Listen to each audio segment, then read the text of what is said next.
मैं ज्यादा नहीं सोच रही मेरी गल सुन इतने साफ बैठिया पता लग रहा कि सामने दो कैमरे साफ क्लियर पता लग रहा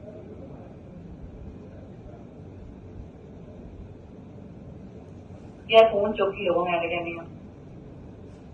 उस दिन आया ना तो वो वाला ऊपर सी कटन ना थले होया सी उत्ते सी उन्हें मैंने बैंक पहले क्या है कि वो कटन थले करके आ कि बाहरों ही ना तुझे लो वो यार उससे मैं चाहता हूँ क्योंकि अपनी कटन कभी नहीं करना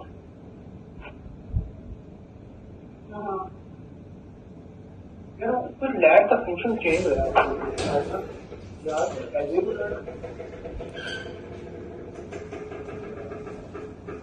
वो वाली ऑन करके ए वाली ऑफ करना वो वाली ऑन करना ए वाली ऊपर वाली ऑफ कर दे थले आ रहा है लेकिन वो ऑन होती है तो भी हो जाती है कह रहा था पता नहीं चल रहा है फोन नहीं है ना नजर आ रहा है फोन नहीं है ना क्लियर नजर आ रहा है